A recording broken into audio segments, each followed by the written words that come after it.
Hey, good morning, everybody, and welcome to another episode of The Unlock Show. I'm your host, Tracy Wilson, and wow, today I am joined by a very special guest, Mrs. Carla White. Carla is absolutely amazing. I've come to know her over the last couple of years, but let me tell you a little bit about her because we are absolutely going to explode the lid and uncover all the secrets as to how you really get started quickly in the tech space. So Carla is the founder of Hero FM. She is the first woman to launch an iPhone app, which has been in the charts, by the way, for over 10 years. She's a success coach. She calls herself a happiness cattle prodder, who's helped countless people transform their personal and professional lives via her apps, her speaking engagements, her newsletters, seminars, and her books. She's the #1 best-selling app, which is called Gratitude. So for those of you who've been actually inside of the Success Secrets for Family, Business, and Life group, who've been doing our little gratitude challenge, you may well want to go and download Carla's app, the Gratitude Journal. It has been downloaded by thousands and thousands of people. It's actually been featured on Oprah, NBC, New York Times, and countless other publications, and it continues to grow in its popularity. She's going to tell us all about that. She also shares everything she knows about producing successful apps in her best-selling book called Idea to iPhone. So you can also go grab yourself that. We will tell you how to get a copy of it a little bit later in the show. And due to her popular demand, she's actually launched a brand new podcast, The Radical Shift, which is actually aligning neuroscience with ancient wisdom in a way that has never ever been done before. So there's multiple ways that you're going to be able to get more of Carla because you're going to want to after today's show. So welcome to the show, Carla. So awesome to have you here. Oh, thank you for having me, Tracy. This is so much fun. This is going to be heaps of fun. So for you guys, you know the drill. So if you're inside of the Success Secrets for Family, Business, and Life, then you know that you're able to communicate with us. So all you've got to do is just click the link at the top that says, let StreamYard know who you are. And then you can type to us in the chat box, and we'll make sure that we answer any questions that you also have. You may also be listening to this as a podcast, so the same applies. If you're listening to the podcast, please make sure that you leave comments because we'll make sure that both Carla and I get back to you and answer any questions that you have. So pretty simple, the way that it flows here on the Unlock Show, and it is all about blending business, family, and life. Now, just letting you know, Carla has a puppy, a wee dog that is like going crazy outside at the moment because it's walking hour. So if we hear them in the background, don't worry. That's how it goes. That's life, right? So let's kick in. Tell us a little bit. Like I know I've done a big introduction there, Carla, but tell us a little bit more about who's Carla White? What is she all about, and why does she do what she does? Yeah, right. So growing up on a farm, if you would have told me I was doing all this, I would have laughed because we had a plane fly overhead twice a day. And that was about as advanced as technology as we had back then, black and white TV. But thankfully my mom was interested in getting computers, and she always got us like the latest games, Pong, Atari, and it just got me more and more interested. Long story short, I got an MBA and MBS. I studied over in Germany, spoke multiple languages. I worked for the Pentagon for my first big girl job, did all these things, yet I was broke and lived out of my car. I had no money because I didn't know how to make money, right? I knew how to get the grades, get a good resume, but I didn't know how to negotiate. I didn't know how to value my skills, anything like that. I was just grateful I got a job or grateful I got some insurance, right? And had all this student debt. So I ended up living and working in London for a long period of time, working for Microsoft. And that's where I really dove headfirst into tech and how to create software products and knowing how to manage them. And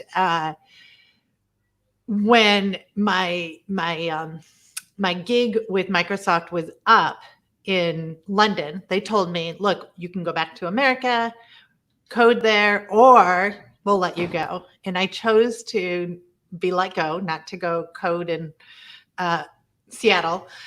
And what happened after that is we launched, my husband and I, we were just roommates at that time, launched our first business together, and it tanked. Like wasn't doing very well at all. And you know what it's like as an entrepreneur. You're working like 12 hours, 14 hours. You're just like putting more and more into it. Like this is going to work. And that, like you get this little lead and that'll hope. And at the time I was coping with the stress in all the ways that society taught us how to do. And, Australia is much like England. They have great stress coping mechanisms. The pub, really good chocolate, really good telly, right? You could just Good coffee. yes, and you can just like forget about everything and binge watch TV. Like even the commercials in England are good.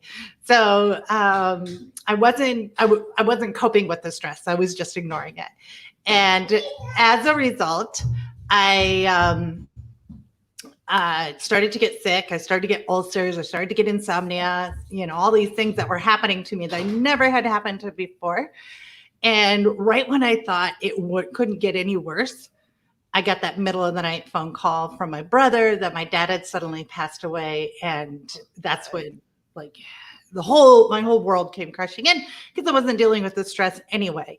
And not only that, by chance, I had been in America, seen my dad like just a week before that. I didn't even have my bags unpacked.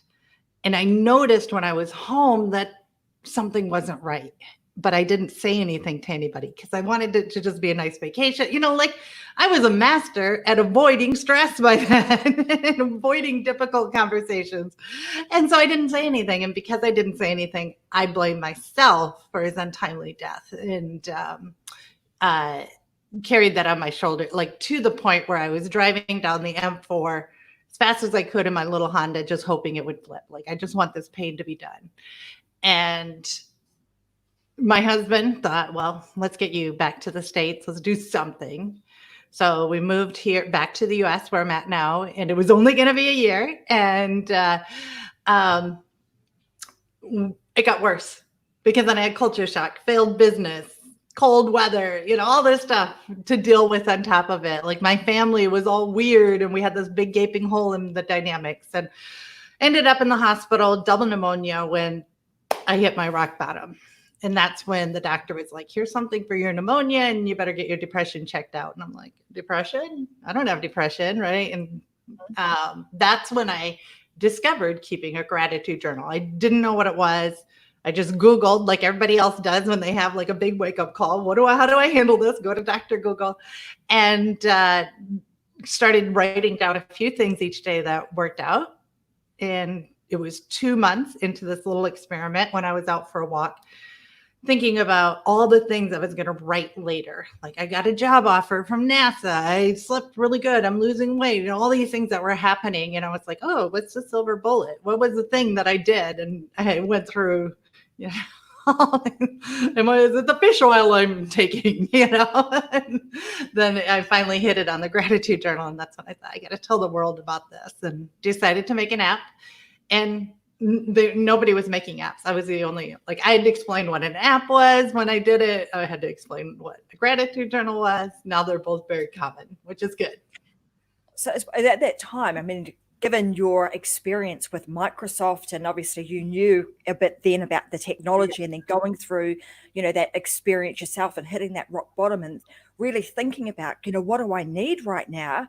I mean, it's something that I talked about in a show, right, I think it might have been probably in the first 5 shows that I did, was about applying a concept or an idea and then applying that to a new industry. And that's really what you did, is gone, okay, well, I know that this industry exists. I know I can create something that can help a lot of people. Now, how do I use my knowledge of technology with the experience that I had? And I know that there's these paper journals I could do. How do I couple all of that together and create something amazing? And that's obviously what you did, and created that gratitude journal, 10 years ago. I mean, I'm really interested to hear. So when you created that, did you ever think that somebody like Oprah would even pick it up? Like, tell us about that story. How did that come about? Because I know our viewers will be like, oh my God, it was on Oprah. How did you do that? Yeah. So, well, number one, creating an app was newsworthy at the time anyway. The news was like searching for any app story. And most of the apps in the App Store were created by guys. And you can see it because, like, I have a picture of my app in the top 10 of the App Store. And, like, number 1 is Sexy Girls. Number 3, just below it, is like Fake Cigarette. It's like all these guys type of the part 1. And, it's like Fake Beer Drinker. And anyway, and so when I was going through this whole gratitude experiment, I was keeping a blog. That was the thing at the time. There was no Facebook, there was no Instagram, there was Snapchat and any of those. It was like you keep a blog. And so I wrote about just how I was working on Gratitude Journal, why I created the app, and I think it was USA Today picked it up right away. And they did a big spread on how I created this app. And then somebody else, like, it just snowballed, like one, and then like BBC, and then another one, they just all pick up on each other's news stories, right? And so I was so inexperienced on speaking on the phone or on camera or like through interviews. It was so funny how I stumbled through these interviews, just not engaged, very technical. Because I came from this background of working for Microsoft. I didn't know the show in business at that time. And anyway, then every day almost I would get an email from a major publisher, at least. Now, like, you have to pay to be seen in these articles, right? Then they were just sending, so Oprah was one of them. And I was like, what? And I was like, oh, she's going to have me for her favorite thing. She's going to like get me on the show. What's she going to do? And then it would be like, we're going to move you to the magazine. No, we're going to move you to this thing. And, like, it took a while for them to finally get me in there to favorite things. But yeah. I wanted to get on her show, but I didn't get on her show. That's still going to happen. You got darn close, right? Yeah. So I mean, that's pretty amazing. I mean, what I like obviously about your story, and I've come to know you through the last couple of years, but you have taken that experience, and one of the things that I want our viewers to understand is that a lot of the time, we don't think we've got anything. People don't think they've got anything amazing, like, oh, I'm just little old me. I don't really have anything amazing to share. Yeah. But the interesting thing is every single individual person has something amazing to share. Every one of us is unique. And it's just a matter of like aligning, the opportunity, because for you at that time, like you were saying, I was blogging. I mean, that was the in thing to do back then. And when you get started and you didn't really know what you were doing, you didn't know how to do an interview, but you got started. You picked your platform, you got started somewhere, and then slowly but surely it gained momentum and gained some interest, piqued the interest of other people. And that then starts to kind of expedite that entire process. Let's talk a little bit about, because a lot of the people here, a lot of the things that prevent us from A, starting a business, or B, like moving forward, getting knocked down and then not feeling like we can get up. You talked about the fact that you and your husband started a business and it tanked. It didn't go anywhere. I mean, what did you do to like pick yourself up and just keep going? And, how did you move forward with that? Well, okay. So I wasn't picking myself up. I mean, I wasn't handling that failure very well at all. Now, going forward with my own business, so let's fast forward a little bit. Gratitude Journal takes off. It's doing well. I'm getting people asking me how to make apps while I make their app. And I'm still holding it down a day job, running Gratitude Journal and making apps for other people on the side. And then I decided to quit my day job because we had little ones at home then and had my own agency. And that's when things started to really go south because I didn't, again, up-level my coping mechanisms. I didn't up-level my organization skills, everything. Like my life up-leveled to 10 degrees, but me, myself, was still living like I was I don't know, a parent, like a single person at home, a DINK, as they call it, dual income, no kids. And so that was super hard. And what I did was I really started to invest in myself in the morning, get up really early, 5 a.m., 4 a.m. sometimes, have that good hour, no phone, no work, just like let your ideas flow, just enjoy yourself, start your day off on the right foot, like really invest in that, meditate, right? Go for exercise, drink some water, right? Just set up your day, organize what you want to have accomplished. And I had so much more, I don't know, success and so much less stress. I stopped having insomnia and, all these other things that normally is just like the norm of the entrepreneur. It's not. Mhm. Like, why go into being an entrepreneur if you're just going to wreck your whole life, like wreck everything about yourself? So, I know there's this crazy saying, right? We're the only, entrepreneurs are happy to quit their 40-hour, paid day job to do a, 100 hour a week unpaid job to start with. We're the crazy ones that are, yeah. that have got these crazy ideas, but are crazy enough to kind of get out there and do it. I mean, the thing, what's really interesting too about that, Carla, is, design. I talked about this again in another episode. It's about designing our life, and I think that's exactly what you did. Is you went, okay, hang on a minute, something's not quite right here. I need to make a change. I need to be in Mhm. control. I need to take control of this, take responsibility for it, and make a shift and make a change. And obviously, that's when changes of your morning came in, and then slowly but surely, have you seen that? The fact that you did that in the morning start to um, unfold itself into every other part of your day. Oh, it changed my life so much. Absolutely so much. Like I was so much more in touch with my intuition. I had so much more energy. I mean, like clarity. I was focused. Everything changed to the point where people who got my gratitude app were reaching out to me and saying, I want more. And before then, I was like, well, I don't have anything more to give you. Like, I'm not even sleeping at night. I'm not handling stress. I am in no place to tell you what to do. But then after that shift happened, I'm like, you know what? And I wrote to my list. So I had this list of people who got my app, and I wrote to them and I said, I'm looking for 5 people. This is just an experiment. I'm looking for 5 people who are fed up with life and want to turn it around in 30 days. If that sounds like you, just reply to this email. And that's when I started my first beta coaching group. It was 10 people. And we worked together for 4 weeks, and it was nerve-wracking. Like I had imposter syndrome. I had like somebody with a PhD in neuroscience in that group. I had some really smart people, and I was like, oh my gosh, I can't mess this up. But I created some super fans. I mean, just started to redesign that program and refine it every time. And now it's my evergreen product. So Yeah, yeah.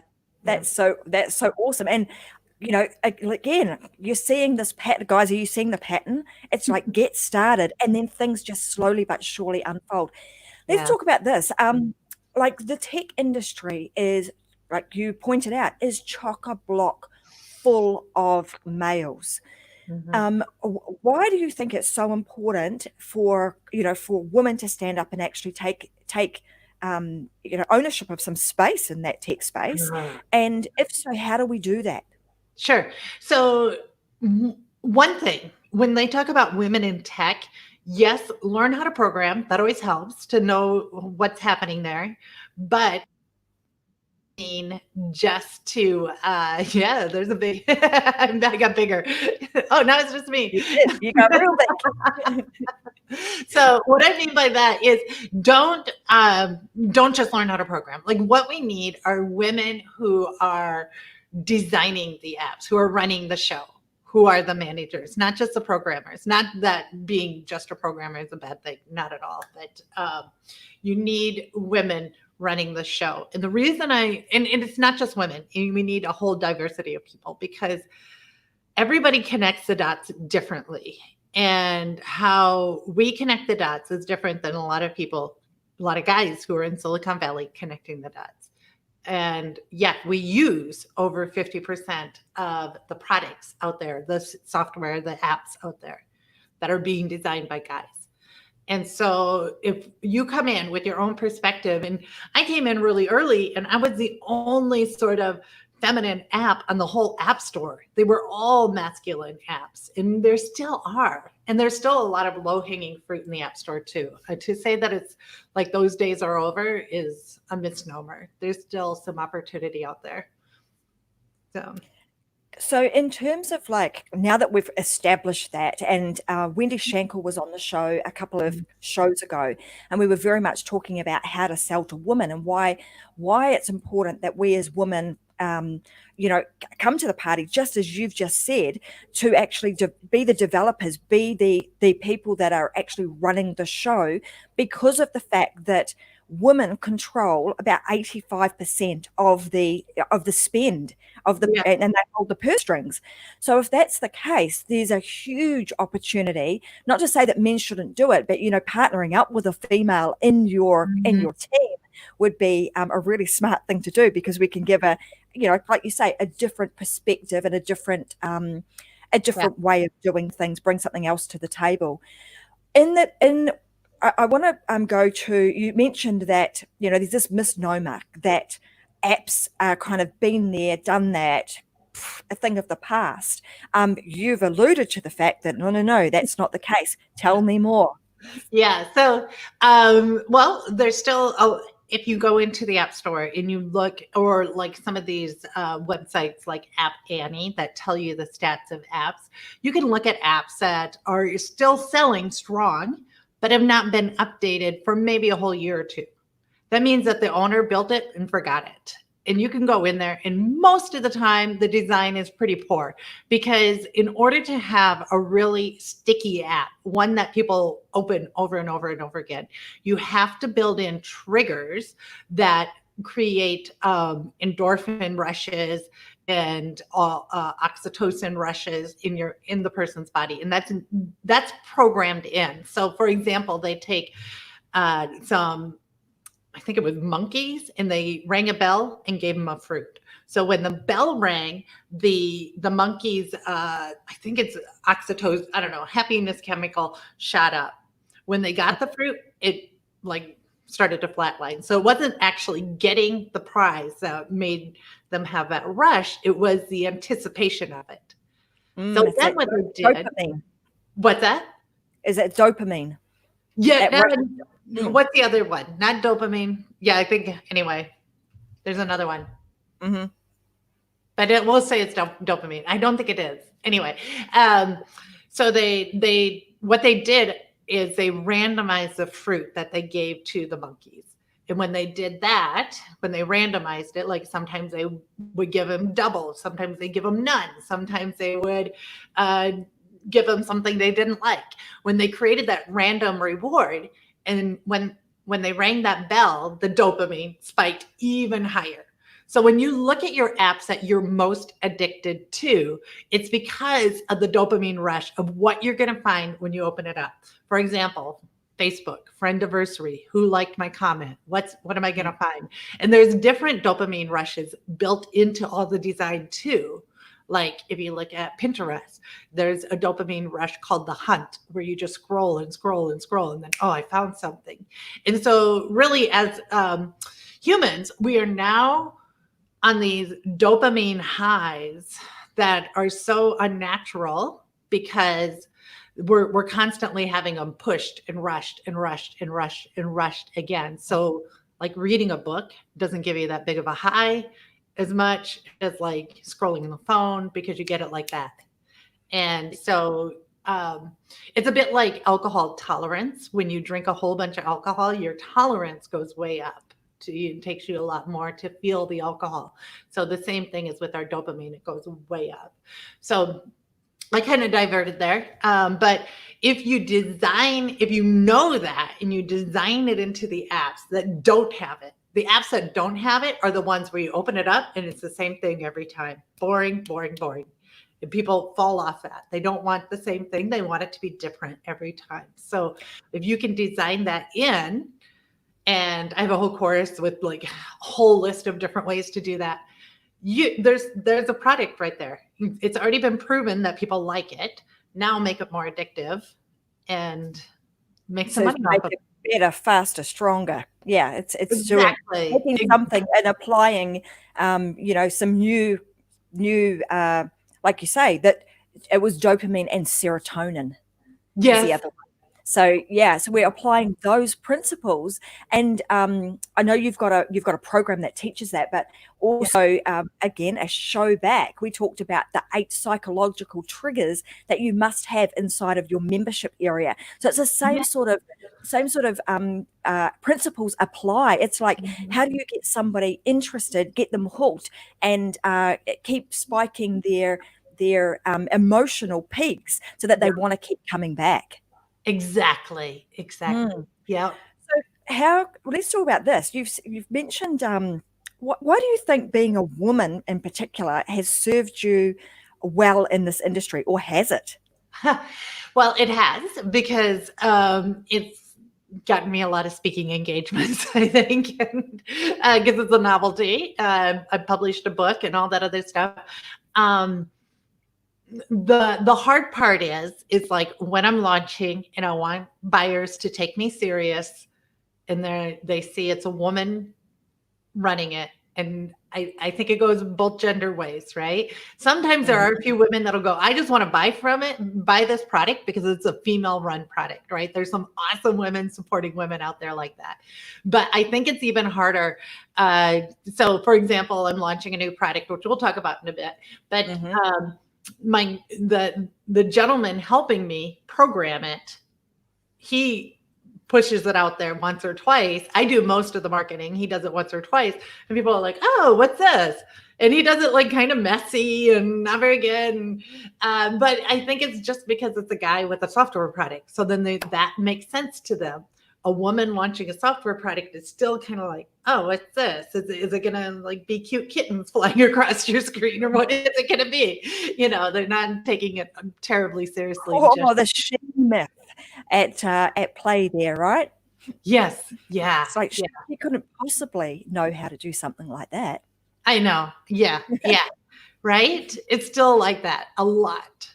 So, Mm. but there are, like it plays for me where, um, for example, when I was trying to find developers to help me with my app, the first, like way back when the iPhone first came out, and there's this girl out there on Twitter, because Twitter existed, and Mhm. asking people like, "Hey, can anybody help me make an app? Are there any app developers out there?" And I had a lot of replies because like I was the only girl out there saying that.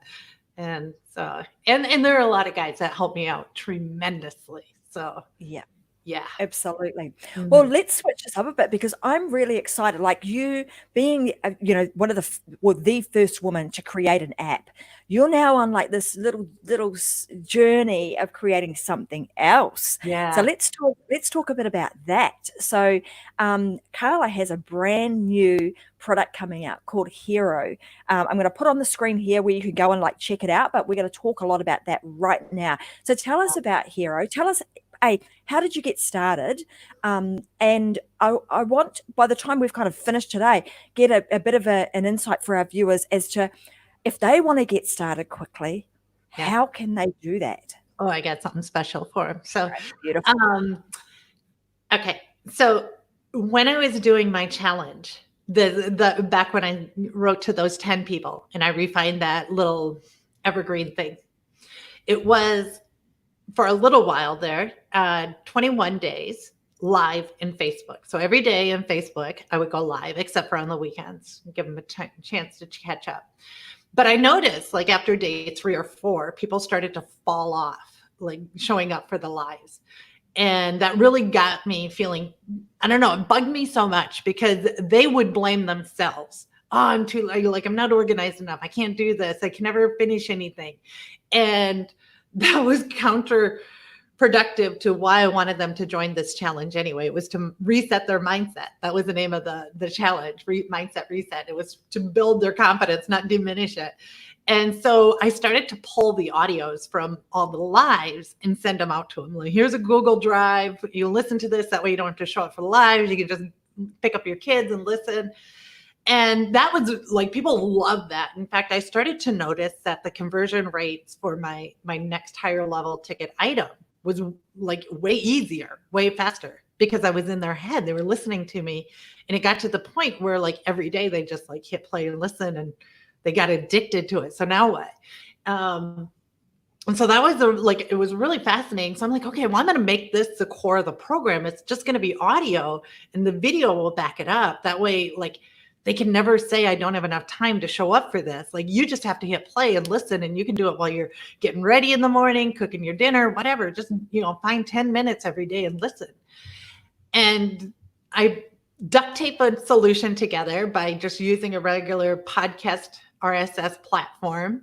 And it was a pain in the butt because every time we had a challenge, I had to build up this whole podcast with the 21 days of audios and set them all for the dates and everything. And it was like, oh, so much work. It was more work than like even before, but because there's all sorts of technical issues. And then they had to install it with this private URL. And it was such a mess. So I, being the technical geek that I am, I'm like, there's got to be an easier way, and started to design it out. Worked with a developer friend, and he and I are like, well, let's just do a minimal viable product, an MVP. What are the minimal features that we need to get this out the door? Well, I'm such a stickler for, well, it's going to look good and it's going to do this. So we built it. We built that. And that's what Hero is. So now if you have a course or like a book and you want an audio version, or you have a challenge, if you have onboarding calls and you want people to listen to some, like, instead of watching videos, you can have them listen to audios, all sorts of different ways that we're using this. Lead magnets, all sorts of different ways. So what it is you just take your videos and it'll pull the audio automatically. And then you organize how you want the listener to get them. So do you want it to be dripped out? Do you want it to be on a certain date? Do you want them to have it all at once? And then when a listener gets your audio, they just install it into any podcast player they want. So they don't have to install any software. They don't have to deal with any membership logins. It's just right there in their Apple Podcast or whatever podcast player they like. And when you have a new episode come out, it'll show up there and they just hit play and listen to it. So super cool how it's working out. Fantastic. And I see you've got, some guys are using it right now. And so tell us a little bit about some of the success, because I've seen some of the success stories. So you want to share a couple of those? Okay, so there's a few people that already have courses that are evergreen courses they're converting. So they just uploaded their audio. So one person uploaded like 80 videos that were converted to audios. And they turned around to their existing members and said, look, we have an audio version of the course and the Q&As and plus those bonus interviews. And you can have all that for like $97.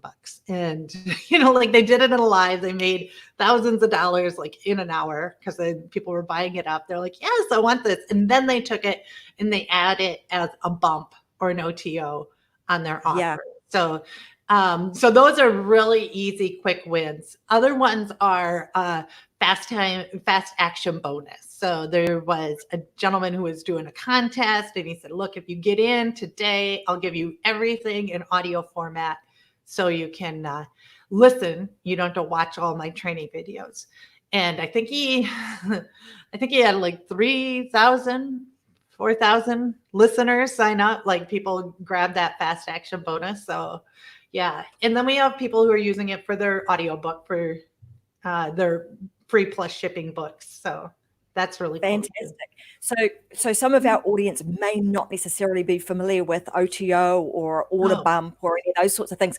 So what I'll do, guys, I would actually do another show specifically on those components that Carla's just spoken about.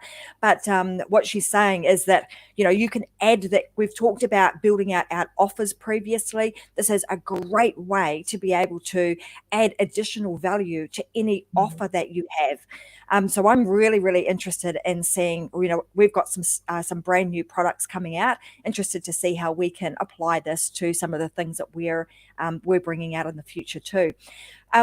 Also, one of the questions that our audience may have is it secure? Like, how secure is it, and why is it so different to, say, a regular podcast? Yeah, those are great questions. So a regular podcast goes out to pretty much all the different podcast players automatically. And you set the podcast to be released on a certain date and time. Now, with Hero, it's not, people can't find the link, they can't access it. They have to get it directly from you. And also, you can have episodes be dripped out. By that, I mean somebody listens to an episode and then they automatically get the second episode. And they can start whenever they want. And the second episode comes out whenever they started. Like everybody can start at their own time. It's not date based. So there's a big difference there. And then you can also shut off access to individuals. If they're, for example, not paying their membership fees, then you can shut off the access. Now, the interesting thing, and this is how it's so much more secure than membership platforms, is membership platforms, you can share the login details with a friend, right? You can give them that LastPass or whatever you're using to store your passwords and they can log in. And with Hero, the listener gets a little button in an email. They tap that button and the podcast installs in a podcast player. Once it's installed, it's activated. And that means that that link can't be shared to a friend so they can activate it too. And you get to see when they activated that link. So if they're saying, oh, I didn't get it, I didn't activate it, you can go, oh, no, I know you did. My technology tells me so. Exactly. So, and the other question that people are going to have is once they add their content to it, who owns it?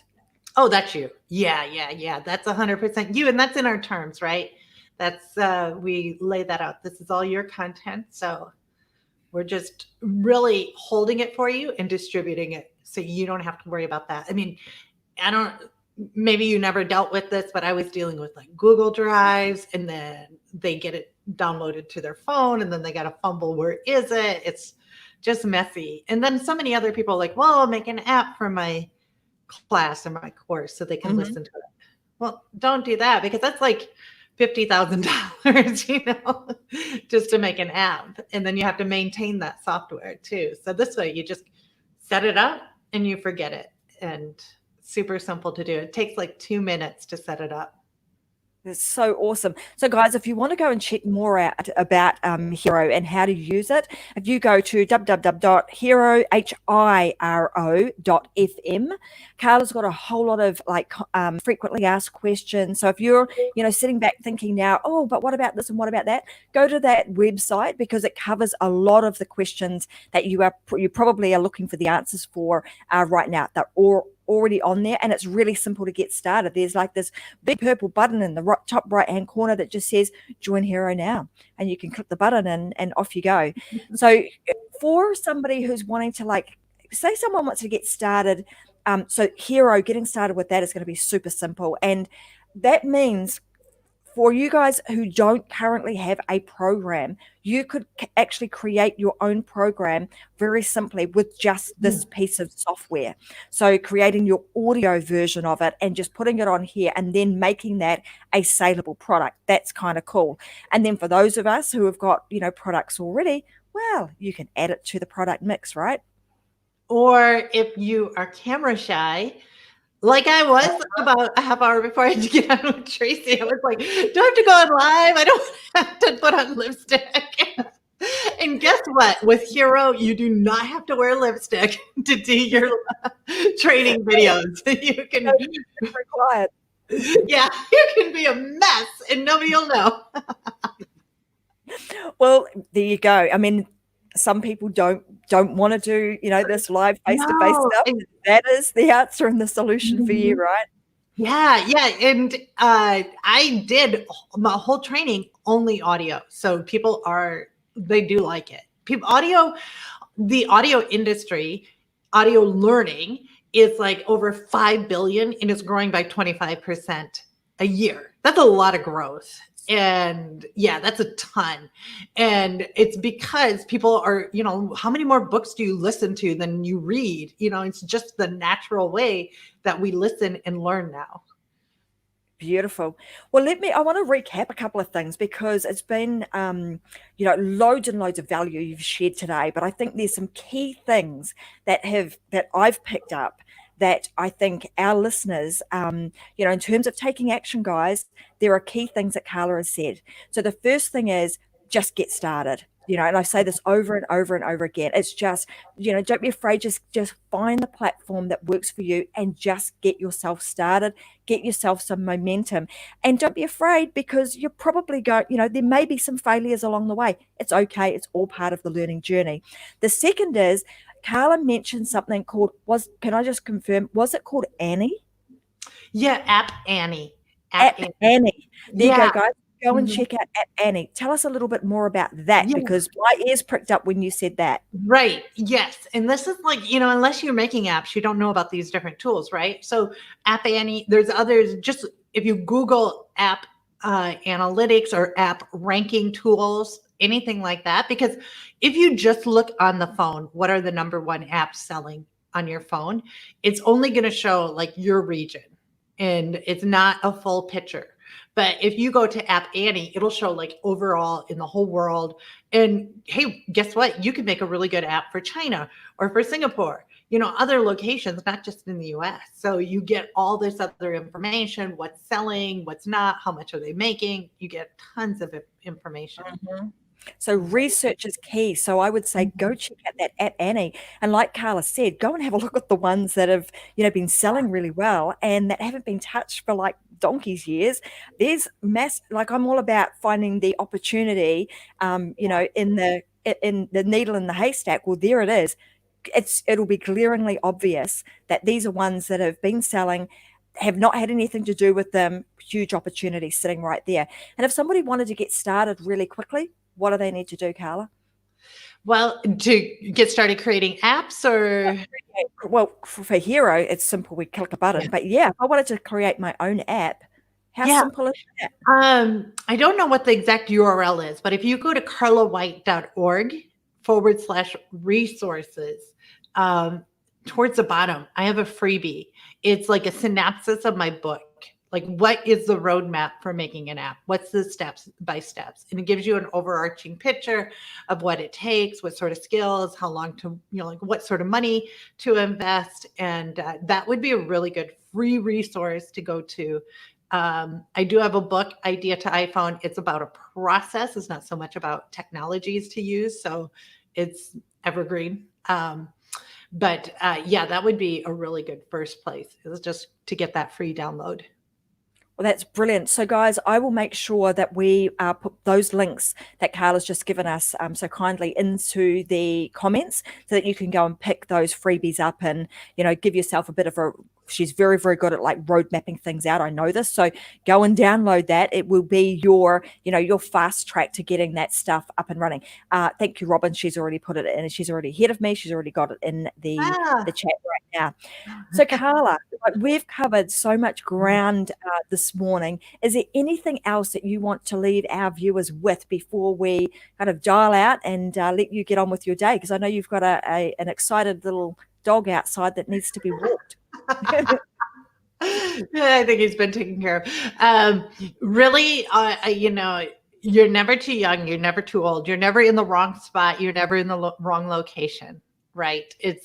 When I did the first app, I worked at a government facility that was 20 miles in the middle of nowhere, and we had no internet. And so I was as cut off as I could be, but yet I was able to do it, and here I am launching another app, another software. I'm well into my seasons of doing business, but I'm going to do I have so much knowledge, so much experience, and everybody does. So never talk yourself off out of giving it a try. Just put together the minimal viable product, the least amount you can do, see if anybody buys it, and then just build on to that. It could just be an email that says, hey, do you want to join me for 30 days? And Yeah, that's is all. it something that you're interested in? Let's Yeah, go. Yeah, exactly. and then build it out from there. Well, that's Yep. so brilliant. Thank you so much for joining us today. Oh, Like, thank your you. story of those highs and those lows, and just sharing so openly for our audience. I'm super, super. I have gratitude, and I'm grateful that you've done that today. So, guys, just to recap, go download the Gratitude app. You can find that in iTunes and the Google Play. And then, if you want to get Hero, go and check that out. So hiro.fm is the place to go. And as always, you can put your comments in the comment section here, and we'll make sure that both Carla and I will get back to you. So thanks so much for joining us today. It's always a pleasure to have our very special guests and all of you watching and listening on The Unlock Show. I will be back again my Friday. If you're in the US, it'll be Thursday. And I have to say, tomorrow is we also have some other shows inside of the Success Secrets for Family, Business and Life. One of the amazing other show hosts, her name is Vicky Helm. It is her birthday tomorrow, so I want to do a big shout out. It's actually her birthday here in Australia today, so big shout out to Vicky. Thank you for everything that you do. Have the happiest of birthdays, and we look forward to having an amazing next year with you and all the special things that you bring in the Coffee Break show. So thanks again, Carla. I look forward to seeing you back again, and I'm excited to get in and see how this Hero program is going to work for us. Thanks for joining. Yeah. Take care, Tracy. See you guys. Bye.